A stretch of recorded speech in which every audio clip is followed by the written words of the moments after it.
আমরা সজনার পাতা, শুটকি মাছ দিয়ে, ধনিয়া পাতা দিয়ে ভর্তা বানাবো। ভর্তা বানানোর আগে সজনার পাতাগুলো সুন্দর করে বাইছে নিতে হবে। বাইছে নেওয়ার পর পরিষ্কার করে ধুতে হবে। ধোয়ার পর ওই পাতাটা তেল, পেঁয়াজ, ময় মশলা সব কিছু দিয়ে ভাজে নিতে হবে। ভাজার পর পাটাত বাইটে তারপরে আবার তেলে ভাজে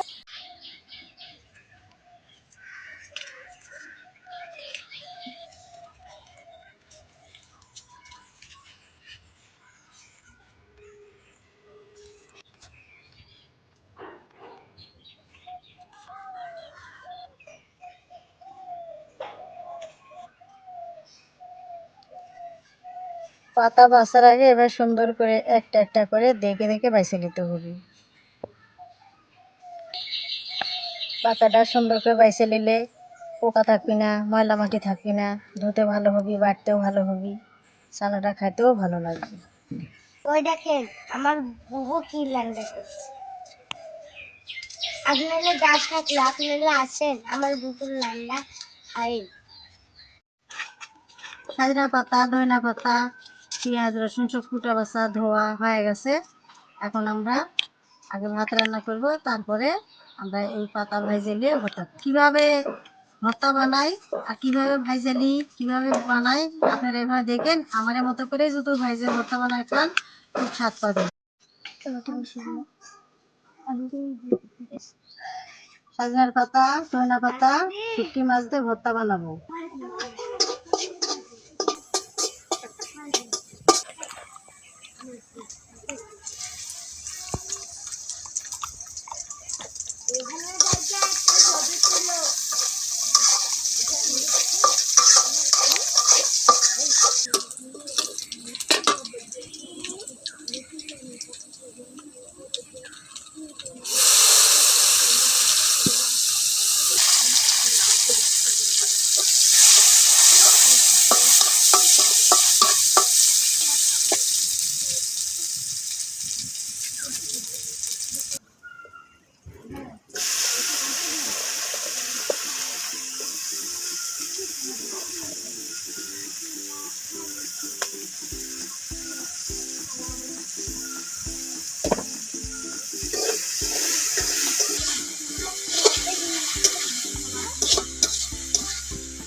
শাক ভাজা হয়ে গেছে, এখন এইটা পাটাত বাটতে হবে, বাইটে লিখতে হবে, ভর্তা হয়ে যাবে।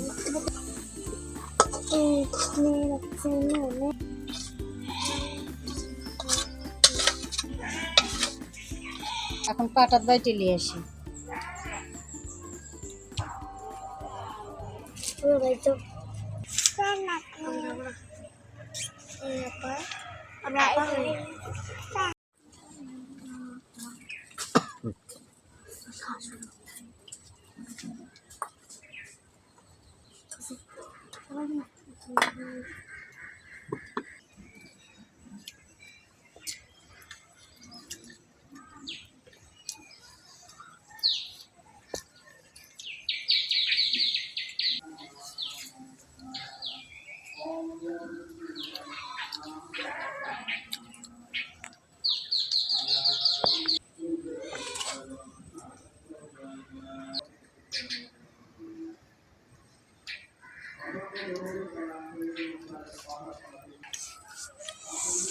সজনার পাতা দিয়ে, ধনের পাতা, শুটকির মাছ দিয়ে ভর্তা বানাইছে। খুব স্বাদ লাগছে, খুব মজা লাগছে খেতে।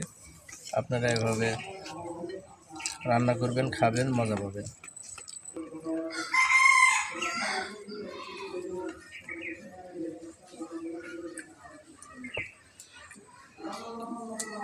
আজকের ভিডিওটা এই পর্যন্তই।